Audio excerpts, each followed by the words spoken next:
नमस्कार दोस्तों, मैं अशोक सैनी स्वागत करता हूं आपका डिजिटल पहल चैनल में।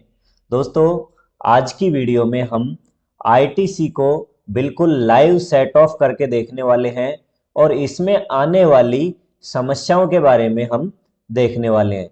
दोस्तों, रिटर्न फाइल करने के दौरान कई बार हमारे पास इनपुट अवेलेबल होते हुए भी हमको कैश लेजर से पेमेंट करना पड़ जाता है। तो यदि आपको आईटीसी को सेट ऑफ करना अच्छे से नहीं आता है तो ऐसे में आपको कैश लेजर से भी पेमेंट करना पड़ सकता है। इसके अलावा कई सारे लोगों के डाउट रहते हैं कि सर मैंने इस महीने परचेज करी है तो क्या इस महीने के परचेज के इनवॉइस का इनपुट मुझे इसी महीने सेट ऑफ करने को मिल जाएगा, एडजस्ट उनसे कर सकते हैं या नहीं कर सकते हैं। तो दोस्तों, इन्हीं सब चीज़ों के बारे में हम बिल्कुल बारीकी से बिना कोई एफर्ट लगाए हुए बिल्कुल आसान भाषा में हम सीखने वाले हैं।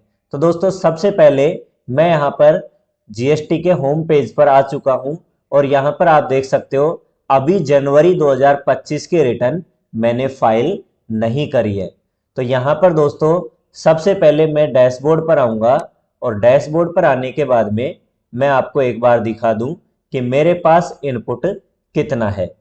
तो यहाँ पर आप देख सकते हैं मेरे पास इलेक्ट्रॉनिक कैश लेजर के अंदर आईजीएसटी में 3038 रुपये हैं, सीजीएसटी में 80,889 रुपये हैं और एसजीएसटी के अंदर 24,962 रुपये दिए हुए हैं। इसके अलावा दोस्तों मेरे पास यहाँ पर कैश लेजर में 5,000 रुपये सीजीएसटी और एसजीएसटी में भी ऑलरेडी पड़े हुए हैं।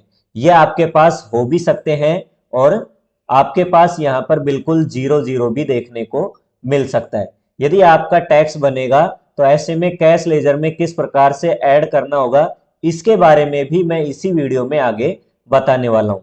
तो दोस्तों यहाँ पर क्रेडिट लेजर में ये जो पैसा है वो हमने जितने भी परचेज करी है अब से पहले उन सबका टैक्स यानी कि उन सबका इनपुट हमको जो भी मिला है वो यहाँ पर आपको देखने को मिल जाएगा। आईजीएसटी में कहां से आएगा? यदि आपने अपने स्टेट से बाहर से माल परचेज किया है तो आपके पास आईटीसी आईजीएसटी के अंदर देखने को मिलेगा और यदि आपने अपने स्टेट के अंदर से ही कहीं से माल खरीदा था तो ऐसे में आपको इनपुट टैक्स क्रेडिट सीजीएसटी और एसजीएसटी के अंदर देखने को मिलेगा। अब कई सारे लोगों के डाउट यहाँ पर ये होते हैं कि सर अभी जनवरी के मंथ की रिटर्न जा रही है तो क्या यहाँ पर जनवरी में जो भी मैंने माल परचेज किया था तो वो अमाउंट भी यहाँ पर ऐड होकर आ गया क्या? दोस्तों आप खुद ही यहाँ पर देख सकते हैं जब तक आप किसी भी महीने की रिटर्न फाइल नहीं करोगे तब तक आपको उस महीने की आईटीसी यहाँ पर आपको देखने को नहीं मिलेगी। अब दोस्तों मैं यहाँ पर जनवरी की रिटर्न फाइल करने के लिए फाइल रिटर्न पर आऊँगा। यहाँ पर जनवरी का मंथ आप सेलेक्ट करोगे और जनवरी का मंथ सेलेक्ट करने के बाद में GSTR3 भी हमको फाइल करनी है। इस तरह से प्रिपेयर ऑनलाइन पर क्लिक करते ही यहाँ से क्लोज करेंगे और हमारे सामने 3B ओपन होके आ जाएगी। दोस्तों आपका जो भी टैक्स बन रहा होगा आउटवार्ड सप्लाई का यानी कि जो भी आपने सेल कर दी होगी GSTR1 फाइल कर दी होगी तो वो डाटा यहाँ पर ऑटोमेटिक GSTR1 से उठ के यहाँ पर आपको देखने को मिल जाएगा। आप एक बार GSTR1 से इसे क्रॉस चेक भी कर सकते हैं कि जो भी मैंने GSTR1 में डाटा फाइल किया था सेम वही टैक्स यहाँ पर आ रहा है या नहीं आ रहा है। इसके अलावा दोस्तों एलिजिबल आईटीसी के अंदर आपको GSTR2B के अंदर से जो भी डाटा है वो आपको यहाँ पर देखने को मिल जाएगा।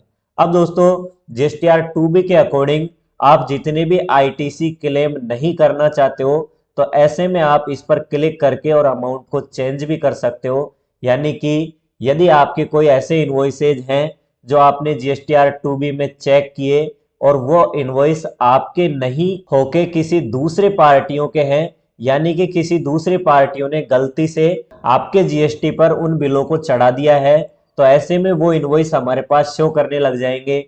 या फिर कुछ ब्लॉक्ड आईटीसी वगैरह है तो ऐसे में यदि आप कुछ इनवॉइसेज को आप छोड़ना चाहते हो तो ऐसे में आप यहाँ पर क्लिक कर सकते हो और क्लिक करने के बाद में आप यहाँ पर ये फिगर को चेंज कर सकते हो।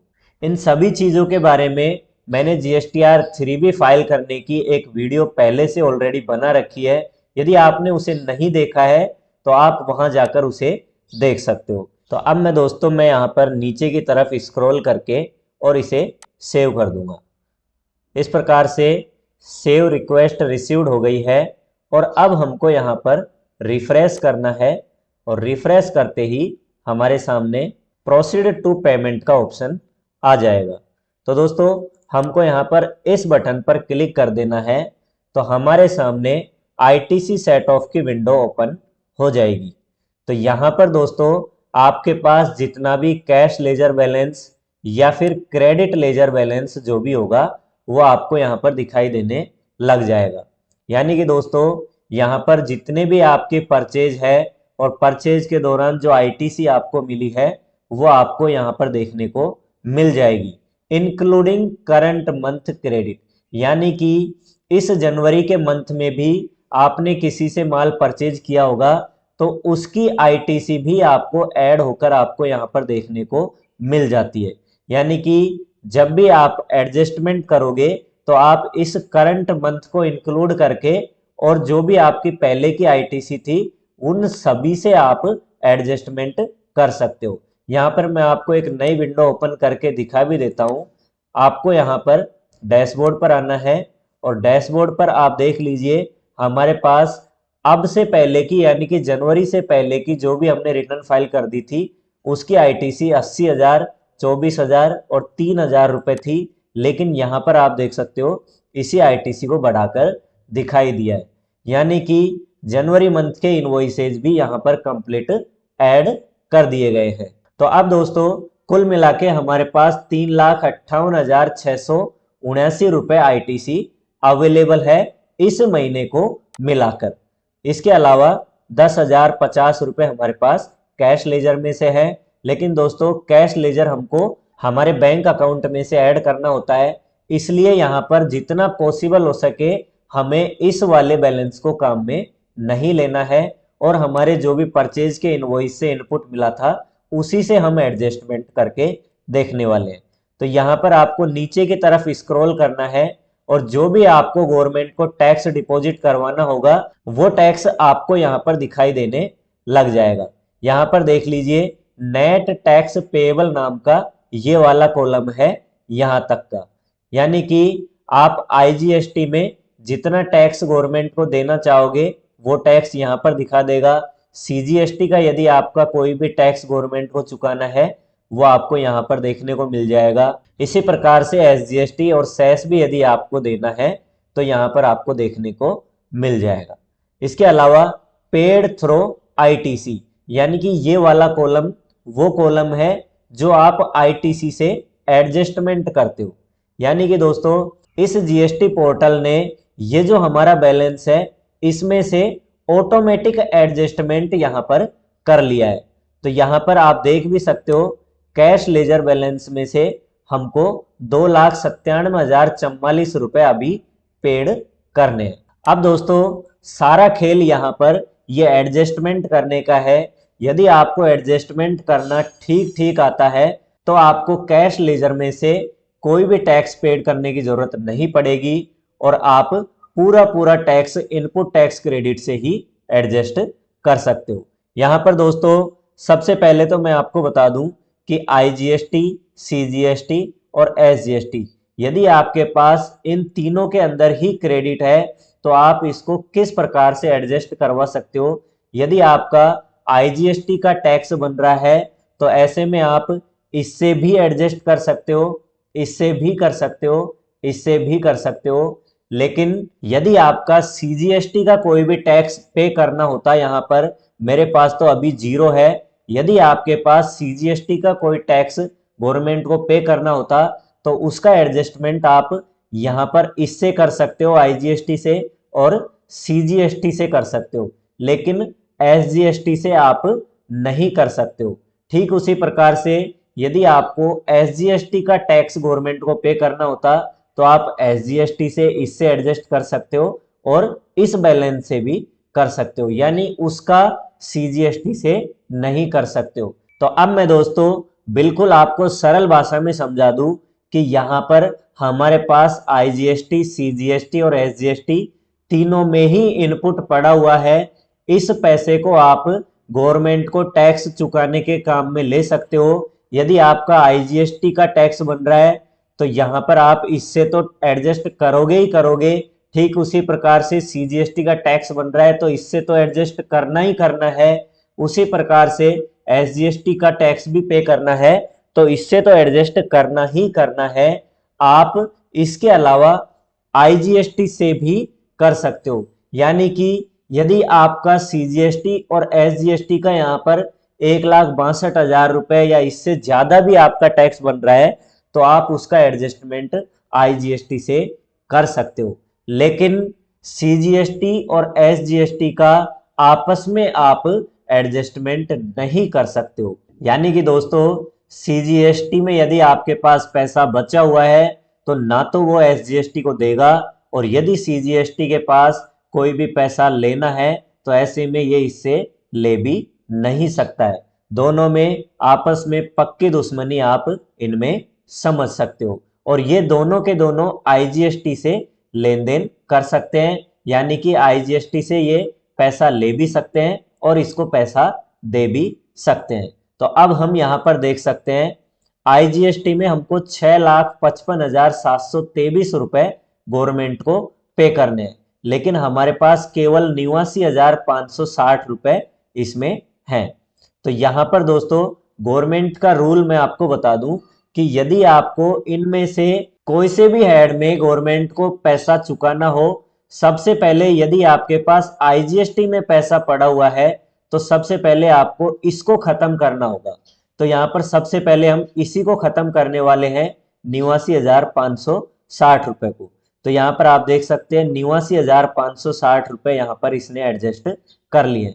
यदि दोस्तों मेरे पास आईजीएसटी में और भी पैसा होता तो मैं सबसे पहले इस आईजीएसटी को खत्म करता, और उसके बावजूद भी यदि दोस्तों आपका एडजस्टमेंट नहीं हो पा रहा है तो ऐसे में अब आप सीजीएसटी और एसजीएसटी का यहां पर एडजस्टमेंट करोगे।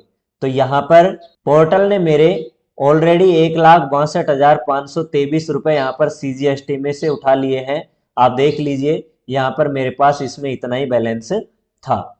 अब एसजीएसटी में 1,06,596 रुपए 1,06,596 रुपए एसजीएसटी ने यहां पर दे दिए हैं। उसके बावजूद भी मेरे को यहां पर 6,55,723 रुपए में अमाउंट कम पड़ रहा है, यानी कि 2,97,044 रुपए मुझे अभी भी कैश लेजर से पेमेंट करने की जरूरत पड़ेगी। यहां पर मैंने इसमें कुछ भी नहीं किया है।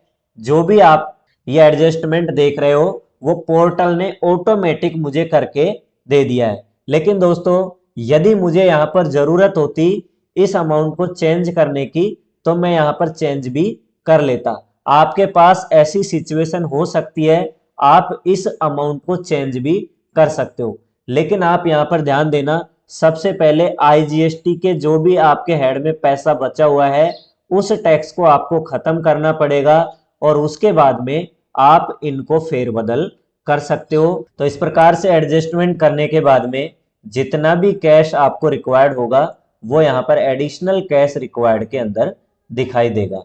तो अब मैं यहाँ पर दोस्तों मेक पेमेंट क्रेडिट लेजर करूँगा, एग्री एंड कंटिन्यू करेंगे। तो यहाँ पर दोस्तों हमसे बोला जा रहा है कि हमारे पास कैश लेजर में अभी पैसा नहीं है, तो आपको यहाँ पर चालान क्रिएट करना पड़ेगा। तो हम यहाँ पर यस करेंगे और इस तरह से हमारे सामने चालान जनरेट होकर आ जाएगा। तो आईजीएसटी के हेड में ये पैसा है। यदि सीजीएसटी और एसजीएसटी में कैश की जरूरत पड़ती तो आपको यहाँ पर सीजीएसटी और एसजीएसटी के अंदर अमाउंट दिखाई पड़ता। तो यहाँ पर आप इसे ऑनलाइन भी पे कर सकते हो और चालान जनरेट करके आप बैंक में भी जमा करवा सकते हो। तो मैं यहाँ पर ई पेमेंट करूँगा और जनरेट चालान करूँगा। तो यहाँ पर हमारा चालान जनरेट हो चुका है। अब आप नीचे स्क्रॉल करके और इसे नेट बैंकिंग के थ्रू या फिर इतने सारे ऑप्शन यहाँ पर देखने को मिल जाएंगे, इनके थ्रू आप इनका पेमेंट कर सकते हो। तो उम्मीद करता हूँ दोस्तों आपको वीडियो पसंद आई होगी। यदि अभी भी आपके कोई डाउट रह गया है तो आप मुझे कमेंट करके बता सकते हैं। मैं अलग से एक एक्सेल की वीडियो बना दूंगा जिसमें आपको अमाउंट बदल बदल कर और एडजस्ट करके आपको अच्छे से सिखा दूंगा। तो जल्दी मिलेंगे एक नई वीडियो के साथ में, तब तक के लिए सीखते रहिए, सिखाते रहिए। धन्यवाद।